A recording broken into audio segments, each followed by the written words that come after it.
오늘 우리에게 주시는 하나님의 말씀은 고린도전서 7장 18절에서 40절입니다. 본문 말씀 중 18절에서 24절만 봉독하도록 하겠습니다. 할례자로서 부르심을 받은 자가 있느냐? 무할례자가 되지 말며, 무할례자로 부르심을 받은 자가 있느냐? 할례를 받지 말라. 할례 받는 것도 아무것도 아니요 할례 받지 아니하는 것도 아무것도 아니로되 오직 하나님의 계명을 지킬 따름이니라. 각 사람은 부르심을 받은 그 부르심 그대로 지내라. 내가 종으로 있을 때 부르심을 받았느냐? 염려하지 말라. 그러나 내가 자유롭게 될 수 있거든 그것을 이용하라. 주 안에서 부르심을 받은 자는 종이라도 주께 속한 자유인이요 또 그와 같이 자유인으로 있을 때에 부르심을 받은 자는 그리스도의 종이니라. 너희는 값으로 사신 것이니 사람들의 종이 되지 말라. 형제들아, 너희는 각각 부르심을 받은 그대로 하나님과 함께 거하라. 이는 살아계신 하나님의 말씀입니다. 아멘.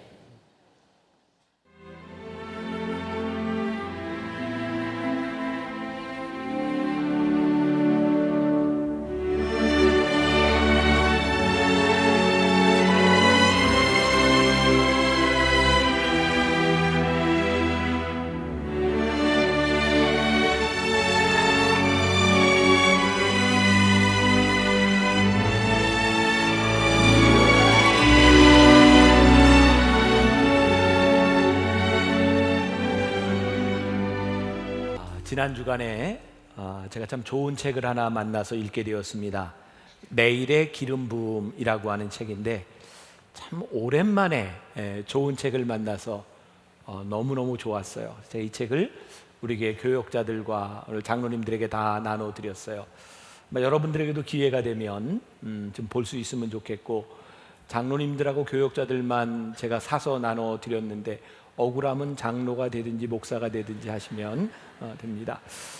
이 기름 부음, 내일의 기름 부음이라고 하는 이 책 가운데 저에게 참 인상적이었던 것이, 하나님께서는 우리 믿는 자들에게 모두 기름을 부어 주시는데 어떤 사람들은 그 기름 부음이 어제로 끝나기도 하고 현재에 있기도 하고 미래에 존재하기도 한다는 겁니다.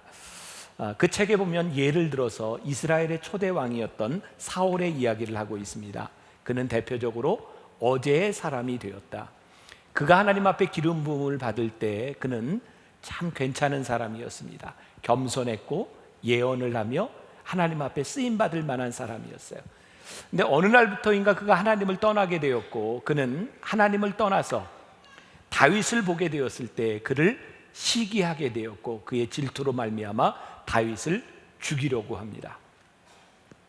신기한 것은 그가 하나님 앞에 버림을 받았음에도 불구하고 20년 동안 더 왕위에 있었다는 사실입니다. 이 켄달이라고 하는 사람은 이 책에서 이런 말을 합니다. 하나님이 우리를 부르셔서 우리를 쓰시고 우리가 하나님 앞에 버림을 받을지라도 우리는 어느 정도 그 자리에 있을 수 있습니다. 자기도 그 자리가 적합한지 알기도 하고 사람들도 그렇게 합니다. 그러나 하나님은 아십니다. 무서운 것은 시간이 지났을 때 그는 버림받은 사람, 그는 과거의 사람이 되었다는 것입니다. 저는 오늘 이 맥주감사절을 지나면서 오늘 우리들이 부르신 이곳에서라고 하는 말씀을 함께 나누면서 오늘 여러분들에게 주어지신 기름 부음이 무엇인지, 무엇이 여러분들에게 임한 은혜인지, 그 기름 부음 받음으로 인해서 우리들에게 주신 사명은 무엇인지, 혹시 우리가 과거의 사람이 되지는 않았는지, 이런 말씀을 함께 나누려고 합니다. 설교를 준비하며 읽었던 어떤 이야기입니다. 어느 날 예수님의 제자 가운데 하나였던 마가가 꿈을 꿉니다. 꿈속에서 예수님이 힘겹게 십자가를 지고 가시는 장면을 보게 됩니다. 제자 마가는 예수님에게 달려가서 예수님께 이렇게 말합니다. 주님, 제가 주님의 십자가를 대신 지겠습니다. 예수님은 아랑곳하지 않고 계속해서 십자가를 지고 가십니다. 마가는 예수님께 다가가서 다시 한번 얘기합니다. 주님, 제발 제가 주님의 십자가를 지게 해주세요. 예수님은 묵묵히 걷다가 따라온 마가를 향해 이렇게 말씀합니다. 마가가 따라왔던 그것을 손가락질하면서, 형제여, 이것은 내 십자가니 내가 조금 전에 내려놓은 너의 십자가를 지어라. 마가는 뒤로 돌아가 자기가 내려놓았던 십자가를 지고 주님을 따라갑니다. 주님을 따라가서 보았을 때 놀랍게도 주님의 어깨 위에 있었던 무거운 십자가가 사라져버린 것을 보게 됩니다. 주님의 십자가가 어디에 갔습니까?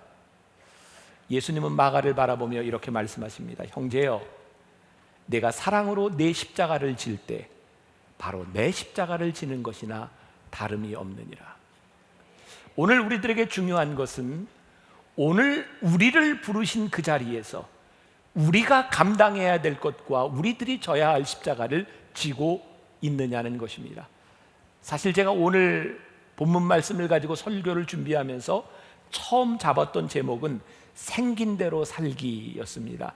네, 써놓고 보니까 조금 품위가 좀 떨어지는 것 같아서 제가 제목을 부르신 그곳에서라고 잡아보았는데, 제가 정말 하고 싶은 이야기는 생긴 대로 살자는 거예요. 우리들이 그냥 막 살자고 하는 것이 아니라 우리의 있는 모습 그대로 우리를 부르신 그 부르심의 현장에서 우리는 무엇인가, 이것을 물어야 하지 않겠는가.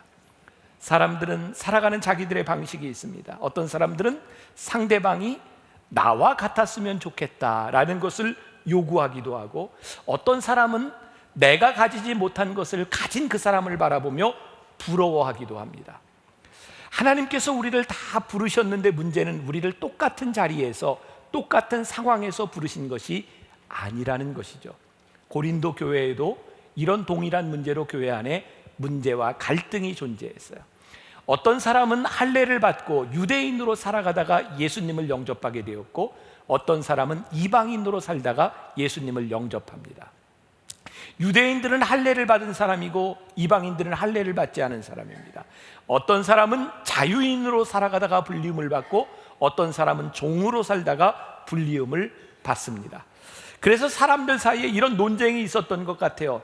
내가 불림받은 자리와 내가 불림받은 자리가 틀린데 네 신앙을 보니 나와 좀 같아야 되지 않겠는가라고 하면서 내 신앙을 요구하는 사람도 있었고, 그 사람의 모습이 너무너무 부럽게 생각되는 사람도 있었던 것 같아요. 마치 오늘 여기에 있는 우리들의 모습처럼 말이죠.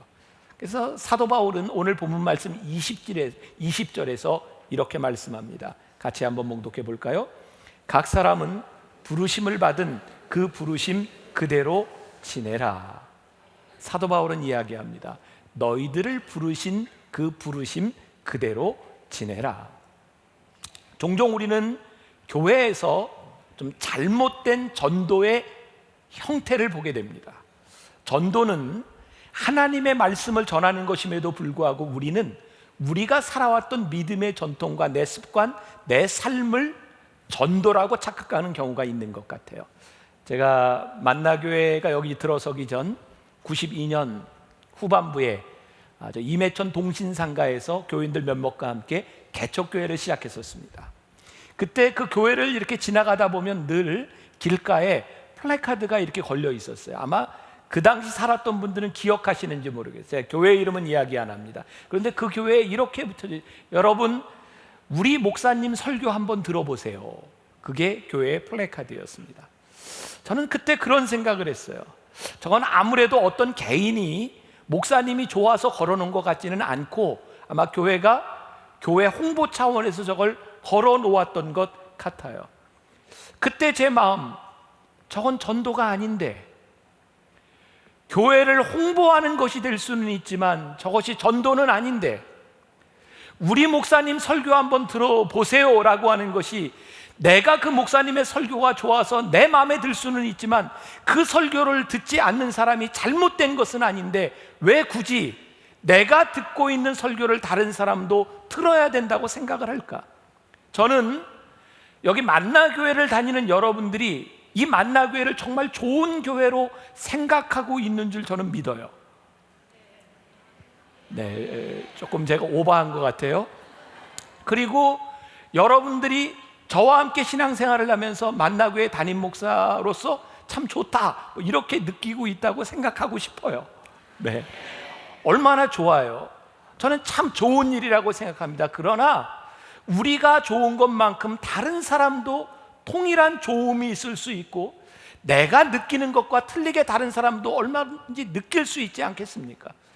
우리가 만일 복음에 대한 열정을 가지고 제발 와서 복음을 들어야 되는 열정이라면 모르지만, 내가 신앙생활하고 있는 이 교회의 스타일과 목사님의 설교와 이런 것이 좋아서 다른 사람도 와서 이렇게 신앙생활하고 여기로 들어오세요 라고 한다면, 이것은 사도 바울이 이야기하는 것처럼 고린도 교회가 가지고 있었던 뭔가 잘못된 신앙의 형태라는 거죠. 우리의 바람, 그것이 나쁜 것은 아니지만 그것이 독선이 될 수도 있다는 거예요. 나와 같지 아니하면 다른 사람들을 인정하지 못하는 독선, 그것이 얼마나 무서운 일인지 몰라요. 그래서 우리는 분명히 구별해야 될 필요가 있어요. 오늘 본문 말씀 18절과 19절을 유진 피터슨의 메시지 성경으로 제가 읽어드립니다. 하나님께 부르심을 받을 때 여러분이 유대인이었습니까? 그렇다면 유대인이라는 증거를 없애려고 하지 마십시오. 하나님의 부르심을 받을 때 여러분들이 이방인이었습니까? 그렇다면 유대인이 되려고 하지 마십시오. 유대인인지의 여부가 중요한 것이 아닙니다. 정말 중요한 것은 하나님의 부르심에 순종하고 그분의 계명을 지키는 것입니다. 우리가 누군가를 닮아가고 싶다, 이것은 잘못된 것이 아닙니다. 그러나 누군가를 부러워하는 것은 구별되어야 합니다. 닮아가는 것은 괜찮지만 누군가를 부러워하기 시작하면 부러워하는 마음 가운데 시기심이 생깁니다. 시기심이 지나치면 미움이 생깁니다. 누군가를 부러워하기 시작하면 감사를 잃어버리게 됩니다. 오늘 여러분들을 부르신 하나님 앞에서 여러분들의 신앙생활을 하다가 누군가를 축복하지 못하고 누군가를 시기하며 여러분들에게 감사의 마음이 사라져버리고 있다면 우리들의 신앙이 뭔가는 잘못되어 있는 것 같아요. 부러워하는 것은 재앙이 될 수도 있습니다. 독선은 누군가에게 재앙이 될 수도 있는 것입니다. 사도 바울은 그가 사역을 하면서 그의 마음속에 늘 부러워하던 대상이 있었어요. 바로 예수님의 12제자였습니다. 예수님의 12제자들을 보면 너무너무 부러운 거예요. 왜? 그들은 예수님의 살아생전 예수님의 모습을 보았고 예수님의 말씀을 직접 들었던 사람입니다. 그런데 사도 바울은 어느 날 다메섹 도상에서 부활하신 예수님을 만나고 부르심을 받았어요. 그래서 그의 마음 가운데는 늘 그게 컴플렉스였던 것 같아요. 그래서 늘 나 사도된 바울은 나는 사도다 그렇게 주장합니다. 그가 아무리 주장해도 그는 예수님의 12제자와는 같을 수가 없었어요. 사도 바울이 깨닫게 된 거죠. 하나님께서 나를 부르신 것은 다른 12제자와 동일하게 부르신 것이 아니라 이방인을 전도하라고 하나님이 나를 부르셨다.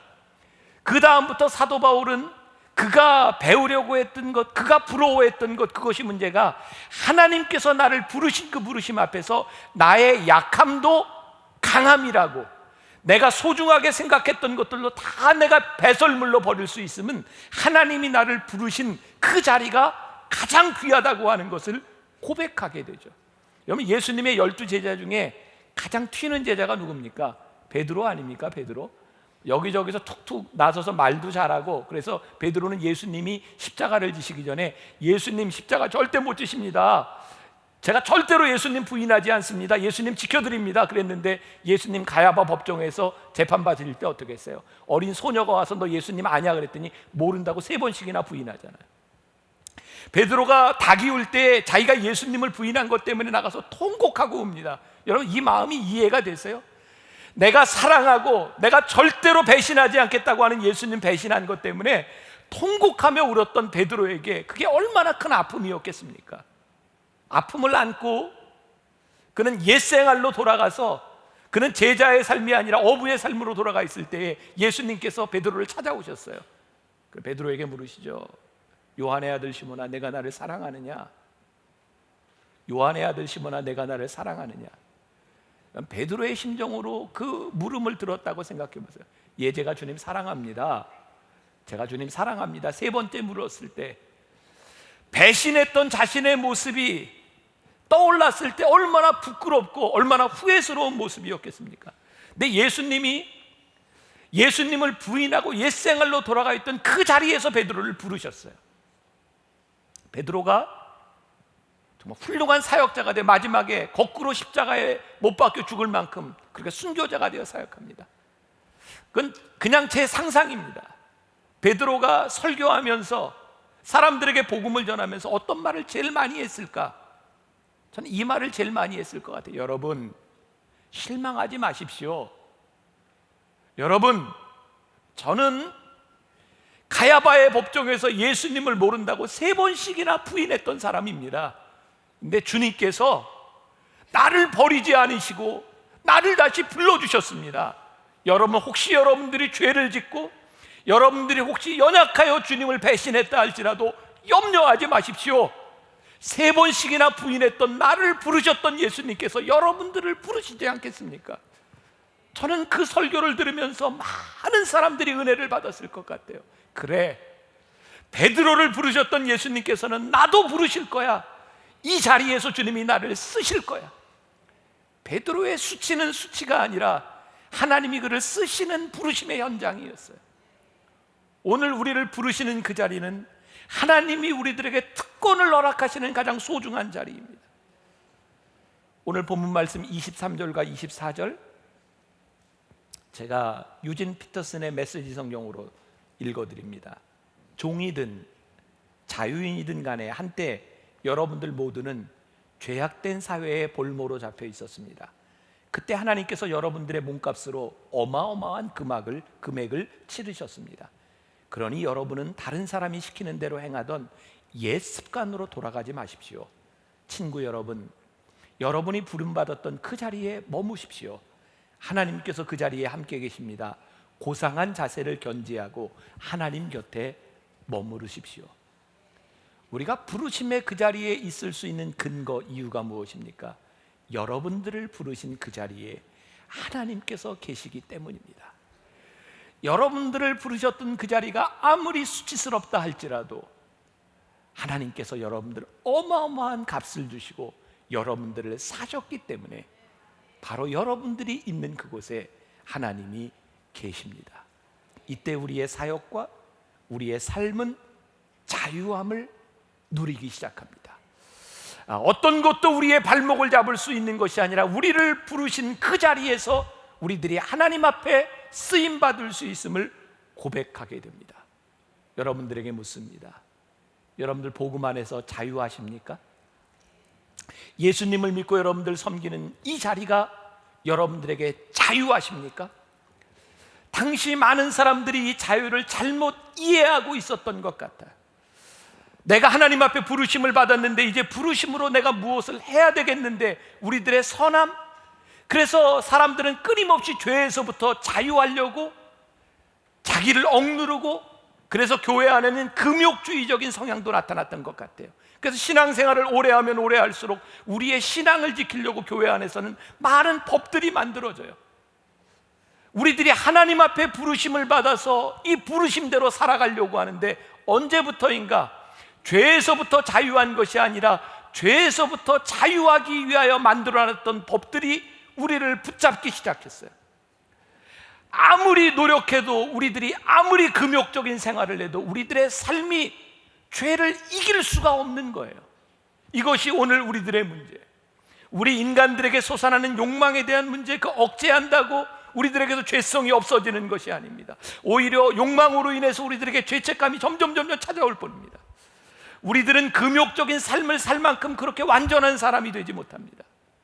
중요한 것은 우리들이 자유한 삶을 누리기 위해서는 우리가 가지고 있는 욕망을 선한 것으로 바꾸는 것입니다. 예를 들어서 돈을 얻고 싶은 욕망이 우리들에게서 사라지지 않습니다. 그때 우리는 어떻게 의지를 바꿔야 되느냐? 그 돈을 가지고 어떻게 선하게 써야 할지를 생각해야 합니다. 우리들 속에 있는 성욕, 인간이 가지고 있는 성욕의 문제가 해결되지 않습니다. 그래서 우리는 결혼의 제도 가운데서 우리들이 성욕을 잘 쓸 수 있도록 해야 되는 것입니다. 우리가 가지고 있는 명예욕, 절대로 해결되지 않습니다. 그래서 우리들이 하나님 앞에 우리들이 주시는 명예를 하나님 앞에 어떻게 영광스럽게 쓸 수 있는가를 생각해야 합니다. 우리의 의지가 욕망을 억제하는 것이 아니라 선한 의지로 바뀌어져야 하는 것입니다. 자유, 저는 여러분들에게 한 가지 이런 말씀은 드릴 수 있을 것 같아요. 저는 목사로서 살아가면서 참 자유합니다. 저와 만나는 목사님들이 저를 참 부러워해요. 그래서 저에게 붙여준 별명이 김병삼 목사님은 자유로운 영혼이야. 너무너무 자유로워요. 종종 교인들이 아니면 사람들이 저에게 얘기합니다. 목사님, 저희 집이 여기 9층이거든요. 교회에서 살면 불편하지 않아요? 저는 안 불편한데. 안 불편해. 진짜 안 불편해요. 진짜 안 불편해요. 왜? 전 너무너무 편해요. 가깝잖아요. 비가 오나 눈이 오나 우산 쓸 일도 없어요. 너무너무 좋아요. 근데 뭘 불편하다고 생각하면 이 교회 안에서 교인들을 만나는 것이 목회자가 불편하다고 생각하는 거예요. 만일 제가 여러분들을 만나는 제 모습과 만나지 않을 때의 모습이 다르다면 불편합니다. 그러나 그 모습이 동일하다면 불편할 이유가 없지 않겠습니까? 저는 그렇게 생각해요. 내가 생긴 대로 사는 것만큼 밖에는 목회를 못한다. 내가 생긴 것만큼, 내가 살아가는 것만큼 설교할 수밖에 없지 않겠는가? 만일 우리들이 내 욕망을 감추며 살아간다고 하면 우리들에게 이 자유함이 어떻게 있을 수 있겠는가?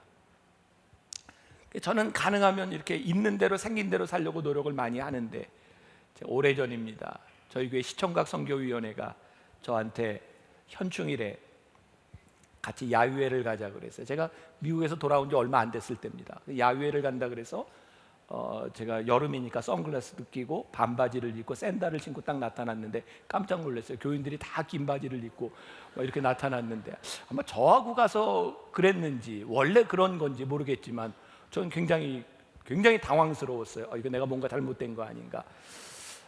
저는 뭐 이 근처에서 운동을 할 때 테니스를 칠 때도 그렇고 피트니스를 할 때도 그렇고 가까운데 싼 데 찾아서 갑니다. 근데 목사님들이 되게 그런 데 가서 교인을 만나면 불편하지 않냐고, 왜 불편해야 되냐고. 제가 처음에는 수영장도 여기 누코아에서 수영을 했는데 전 뭐 자유로운 영혼이니까 수영장에 갔어요. 자유롭게 수영하는데 그 다음에 들리는 얘기가 저는 자유로웠는데 거기 있는 교인들이 자유롭지 않아서 다 잠수를 탔대요. 그 제가 수영장은 안 가요. 그리고 앞으로도 안 갈 거예요. 수영장은. 저는 자유로운데 저 때문에 자유롭지 못한 사람들이 있어서 안 가요. 제가 여러분들에게 뭘 이야기하려고 하는가?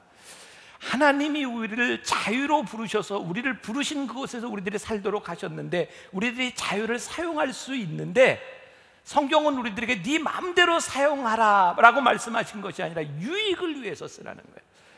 우리들의 욕망을 억누르며 금욕이 아니라 우리들이 쓸 수 있는 자유를 유익을 위하여 쓰는 것. 그래서 우리를 부르신 그 자리에서 자유롭게 우리들의 사명을 감당하며 살아가라고 하는 것. 율법이나 법이 제도가 우리를 억누르는 것이 아니라 그것보다 더 위에 있는 하나님의 진리 가운데서 살아가야 되는 것. 그것이 우리들에게 중요하다. 제가 나중에 이제 결혼과 독신, 이혼 이런 문제를 더 다루겠지만 오늘 본문 말씀이 25절 이하에 쭉 그 결혼과 독신, 이혼에 대한 문제들이 나오고 있어요. 결혼, 독신, 제도에 대한 문제입니다.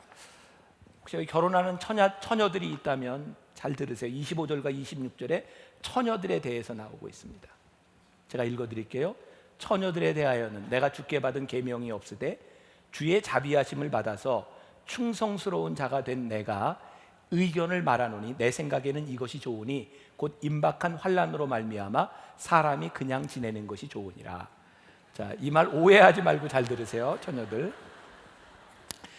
이것은 주님의 말씀이 아니래요. 사도 바울이 이것은 주님이 내게 주신 말씀이 아니라 내가 목회를 하면서 너희들에게 하는 말이다. 그런데 우리가 시대적인 배경을 잘 이해를 해야 되는데 당시 사도 바울 시대에는 예수님의 부활하시는 장면을 본 사람들도 있었고 예수님께서 내가 너희의 본대로 다시 오리라라고 하는 말씀 때문에 임박한 종말론 사상을 가지고 있었어요. 그래서 사도 바울이 처녀들에게 너희들이 결혼을 하지 않았다면 종말이 곧 올 것이니 너희들이 결혼을 하는 것보다 그냥 지내는 것이 너희들에게 옳을 수 있겠다. 그러니까 이것은 그 당시에 그 신앙관에서 이야기한 것이었어요. 그리고 이것은 법이 아니라 내가 목회적으로 판단할 때 이런 생각을 한다라는 거였어요. 아마 사도 바울이 볼 때 그 당시에 처녀들에게 어떤 것이 너희들의 삶에 가장 진실되고 너희들에게 필요하냐를 이야기했던 것 같아요. 한 가지 분명한 것은 우리들의 신앙은 우리들이 지금까지 오면서 우리를 흔들어 놓았던 이단들의 특징을 보면요, 지난번에 있었던 홍해선 전도라는 사람부터 거슬러 올라가서 다미선교회나 그 전에도 수없이 많은 이단들이 있었어요. 대부분의 이단들은 뭘 이야기하냐면 종말론을 이야기합니다. 왜? 사람들은 심판과 죽음을 제일 무서워하기 때문에 쉽게 오죠. 하나같이 그들의 특징이 뭐냐면 종말이 이 말이니 너희들이 재산을 다 팔아다가 모아서 같이 살자든지 재산을 바치라든지 아니면 여기에 종말이 임할 거니까 같이 이렇게 피해 가자든지 그런 이야기들을 해요. 여러분, 성경은 우리들에게 종말이 온다고 특별한 일을 하라고 말씀하지 않습니다. 종말이 올 때에 너희들이 속한 그 자리에서 끝까지 너희의 최선을 다하라는 거예요. 너희들이 결혼했으면 종말이 와도 너희에게 맡겨주신 그 가정을 위하여 너희들이 최선을 다하고 섬기라고 말씀하시지 가정을 떠나라고 말씀하시지 않아요. 성경은 우리들에게 우리를 부르신 그 자리에서 내가 어떻게 살았는가를 물으시겠다는 거예요. 27절과 28절 말씀 잘 들으세요. 내가 아내에게 매였느냐? 노이기를 구하지 말며 아내에게서 노였느냐? 아내를 구하지 말라. 그러나 장가가도 죄짓는 것이 아니요 처녀가 시집가도 죄짓는 것이 아니로되 이런 것들은 육신의 고난이 있으리니 나는 너희를 아끼노라. 혹시 여러분들 중에 아내에 매여 있는 분들 노이기를 구하지 마세요. 아내에게서 노인 분, 이건 뭐 이혼과 사별 이런 것들을 얘기하는 거죠. 아내를 구하지 말라. 이 말씀도 역시 종말론에 근거한 그 사정을 이야기하는 것이요. 그러면서 이야기하기를 처녀가 시집가도 남자가 장가가도 죄 짓는 것이 아니니라. 중요한 것은 우리를 부르신 우리의 부르심 가운데서 결혼도 진지하게 생각하라는 거예요. 자, 32절과 34절 너희가 염려 없기를 원하노라. 장가가지 않은 자는 주의 일을 염려하여 어찌하여야 주를 기쁘시게 할까 하되 장가간 자는 세상 일을 염려하여 어찌하여야 아내를 기쁘게 할까 하여 마음이 갈라지며 시집가지 않은 자와 처녀는 주의 일을 염려하여 몸과 영을 다 거룩하게 하려 하되 시집간 자는 세상을 염려하여 어찌하여야 남편을 기쁘게 할까 하느니라. 그래요? 네. 시집을 가고 장가를 가면 우리들에게 책임이 생깁니다. 여러분들이 결혼을 했으면 여러분들이 신앙생활만 잘해야 되는 것이 아니라 여러분들의 가정에 충실해야 합니다. 그렇기 때문에 당시 종말론 사상에서는 이제 종말이 곧 올 터인데 너희들이 남편과 아내를 잘 대해주기 위해서 이 종말을 준비하지 못하면 안 되겠다, 이런 의도에서 이야기를 하고 있는 거죠. 주의 일을 하는데 결혼하지 않는 것이 너희에게 더 도움이 되겠다, 그런 차원에서 말씀을 하고 있는 거죠. 실제로 지금 선교지에 나가 있는 선교사님들을 쭉 이렇게 조사한 통계에 보면 결혼하지 않은 분들이, 혼자 사는 분들이 선교에 성공하는 율이 훨씬 더 높습니다. 그 중에 60% 이상이 여자입니다. 혼자 사는 여자. 전 이 부분에 대해서 전적으로 인정합니다. 혼자 살아가면 매이지 않아서 전적으로 하나님의 일을 하는데 훨씬 더 효과적일 수 있습니다. 그래서 만일 여러분들 중에 내 삶을 온전히 선교를 위하여, 사역을 위하여 드리겠다라고 생각하는 사람이 있다면 결혼을 안 해도 괜찮습니다. 그러나 하나님께서는 보편적으로 우리들에게 가정을 위해서 부르셨어요. 그러니까 나에게 특별한 소명이 없는 이상은 우리들이 결혼을 하는 것이 자유로운 일이고 내 가정을 우리들이 책임지고 살아가는 것이 옳은 일입니다. 그러나 혼자 사는 것이 잘못된 일은 아니다. 제가 이제 개를 키우다 보니까 개소리를 이제 자꾸 하게 되는데, 요즘 이렇게 개를 키우는 사람들이요, 문제가 뭐냐면 개를 키우는 게 아니라 개에 매이는 경우를 봐요. 개를 키우다 보니까 이 개를 놓고 잠시 어디 가는 것, 그것들 때문에 참 힘들어요. 개는 키울 수는 있으나 여러분들의 사역과 여러분들의 삶과 여러분들의 소명이 개에 매여 있다면 잘못된 것입니다. 여러분, 우리들이 집을 잘 짓고 아름답게 인테리어를 하고 살아가는 것 틀린 일이 아닙니다. 왜? 하나님이 우리들에게 주신 축복일 수 있어요. 그러나 우리들이 집을 너무 잘 져놓고 깨끗하게 져놓음으로 인하여 그 집을 하나님의 나라와 유익을 위하여 쓰지 못한다면 그 집에 우리들이 매여 있는 것입니다. 만일 교회가 큰 건물을 짓고 좋은 시설을 내놓고 그 좋은 시설 때문에 이 교회 안에 들어와야 될 사람들을 들어오지 못하게 하고 교회의 사역이 방해를 받는다고 하면 그 교회 건물들과 교회 시설들은 옳은 것이 아닙니다. 우리들이 분명히 깨달아야 하는 것이 있습니다. 무엇이 유익이 되고 무엇이 하나님의 사역을 위하여 쓰임받고 있느냐, 이 문제에 있어서 우리들이 분명히 선을 그을 수 있어야 돼요. 결혼은 해도 되고 안 해도 되는 자유입니다. 그러나 우리의 자유로 우리들이 결혼을 했다면 그 결혼에 대한 책임을 하나님이 물으실 겁니다. 여러분들의 삶에 자유로 결정할 수 있는 일이 참 많이 있습니다. 그러나 하나님께서 우리들에게 물으시는 책임에 대하여 우리들의 신앙적인 결단과 우리들의 삶이 필요한 것이죠. 제가 군에서 훈련을 받을 때 저희 내무반에는 신부님, 법사님, 목사님 세 그룹이 같이 훈련을 받았는데 정말 자존심 상하는 일인데 신부님들이 목사님들을 인격적으로 굉장히 무시합니다. 굉장히 그것 때문에 갈등들이 있었어요. 이유는 딱 한 가지입니다. 목사들은 결혼했다는 거예요. 그래서 무시해요. 그래서 저도 신부님들을 좀 무시했어요. 속으로. 아니, 어떻게 결혼하고 목회를 하냐고 하는데 저는 어떻게 결혼도 안 하고 목회를 하냐고. 저는 신부님과 수녀님들이 혼자 사시면서 가정에 얽매이지 아니하고 선교하고 그들의 삶을 드리는 헌신이 참 귀하다고 생각합니다. 그러나 만일 결혼을 한 목회자들을 향하여 그것 때문에 무시한다면 그것은 잘못됐다고 생각해요. 저는 목회를 하면서 저는 결혼을 일찍 했습니다. 만으로 24세 결혼을 했어요. 제가 목회지에 나가야 되는데 당신은 결혼을 안 한 목회자를 받지를 않아요. 왜? 총각으로 혼자 가면 교인들이 힘들어요. 반찬해줘야지, 밥해줘야지. 그러니까 결혼을 안 하면 교회들이 좋아하지를 않아요. 그래서 결혼 일찍 했어요. 결혼을 하고 제가 이제 27년을 지나는 동안 제가 정말 너무너무 감사하는 게 결혼을 하고 아이를 낳으면서 아이를 낳는 부모의 마음과 우리 아이가 아파서 인큐베이터 속에서 중환자실에서 그 지내는 기간을 통해 안타까운 마음도 깨닫게 됐고요. 우리 아이들이 학교의 과정을 지나는 동안, 아이들이 수험생을 지나는 동안 이 시기가 얼마나 힘든 것도 알았고, 우리 아이가 군대 가야 될 때가 되니까 군대를 보내는 부모의 마음도 알게 되고, 그래서 저는 어떻게 결혼 안 하고 목회를 하지? 전 그런 생각이 들어요. 왜? 결혼은 하나님께서 저에게 주신 너무나 큰 선물이라는 거예요. 제가 하고 싶은 이야기, 결혼하지 않은 상태로 부르심을 받았으면 그 사역에 열심히 하세요. 결혼을 통해서 하나님이 우리를 부르심을 받았으면 우리들이 그것에 열심히 하세요.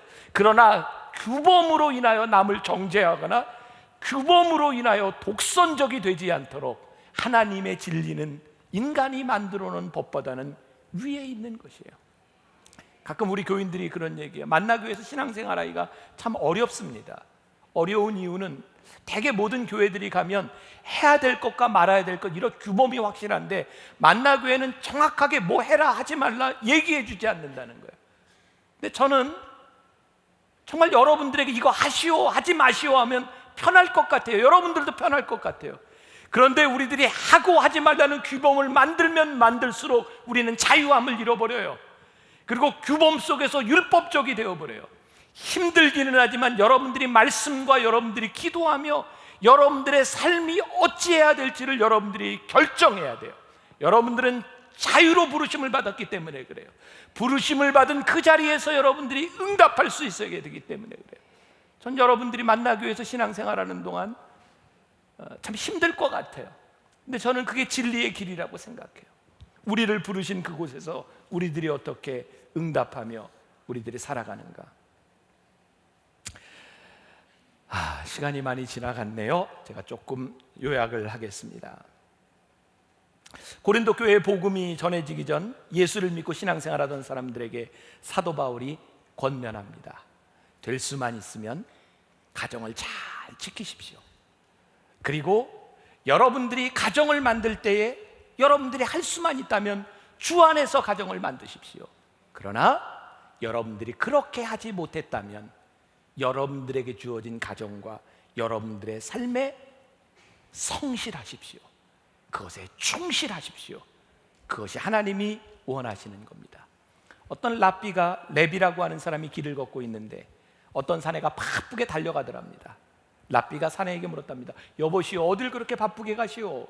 달리던 사내는 뒤도 안 돌아보고 말을 합니다. 저는 행운을 잡으려고 달려갑니다. 그때 그 말을 듣고 랍비가 웃으며 말을 합니다. 어리석은 사람이군요. 지금 자네의 행운이 자네를 잡으려고 부지런히 따라가고 있습니다. 천천히 가십시오. 당신이 너무 빨리 가고 있습니다. 의미 있는 이야기입니다. 우리가 하나님 앞에 부르심을 받았어요. 그 부르심은 저 앞에 아니면 누군가에게 있는 것이 아니라 나에게 있어요. 여러분들을 부르신 그 자리에서 여러분들이 성실하게 자유로 여러분들의 삶을 살아가기 시작할 때 그 부르심의 자리가 축복이에요. 여러분, 우리를 부르신 그 자리가 축복이라고 우리들이 믿음으로 고백하는 순간 우리는 하나님을 예배해요. 와우, 하나님 나를 부르셨어요. 나를 부르신 하나님을 찬양합니다. 예배는 하나님 앞에 무릎을 꿇고 경배하는 거예요. 그리고 우리는 고백해요. 나를 부르신 하나님 앞에서 내가 하나님을 찬양하며 하나님은 내 삶의 베스트이심을, 지금도 내 삶을 주장하고 계심을 내가 하나님 앞에 고백합니다. 하나님의 부르심을 인정하는 것은 절대로 소극적인 것이 아닙니다. 하나님이 우리를 부르신 그 부르심 앞에서 우리들이 해야 될 일이 생기고 우리들이 최선을 다하게 되고 적극적인 인생으로 바꾸어 주는 것, 부르신 그곳에서 사명을 다하며 부르신 그곳에서 우리들이 예배하며 살아가겠습니다. 오늘 이 고백이 여러분들의 고백이 되시기를 주님의 이름으로 간절히 축원합니다. 우리 부르신 곳에서 함께 찬양하겠습니다.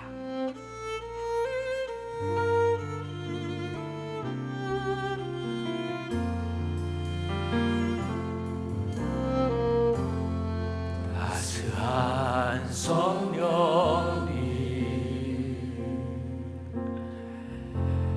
마음으로 보내 내 몸을 감싸며 주어지는 평안함 만족함을 느끼네. 사랑과 진리를 봉헌하며 찬양하겠습니다. 한 줄기 빛보내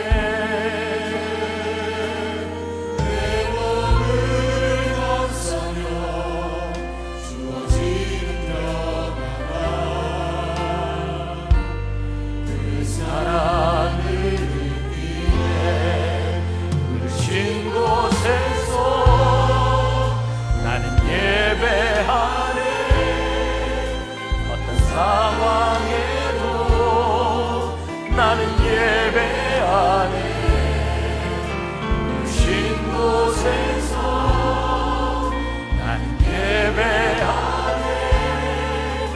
어떤 상황에도 나는 예배하네. 따스한 성령님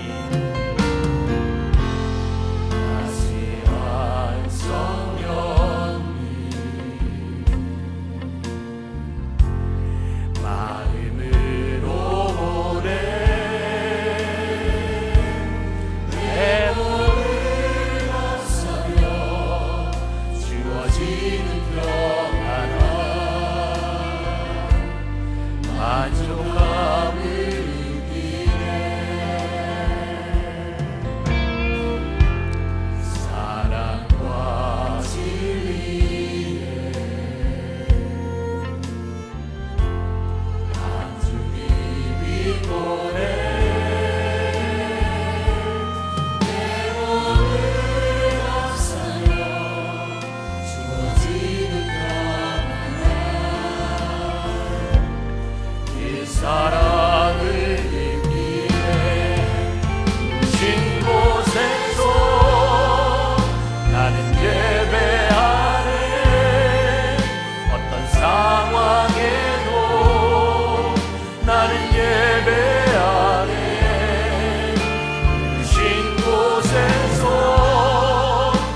나는 예배하네.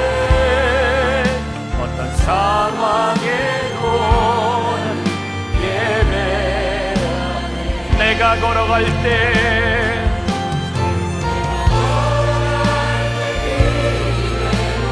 살아갈 때 삶의 곳에서 예배하네.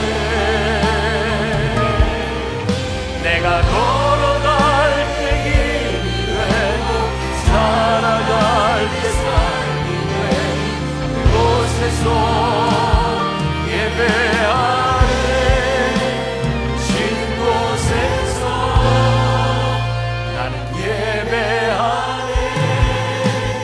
어떤 상황에도 나는 예배하네. 진 곳에서 나는 예배하네. 어떤 상황에도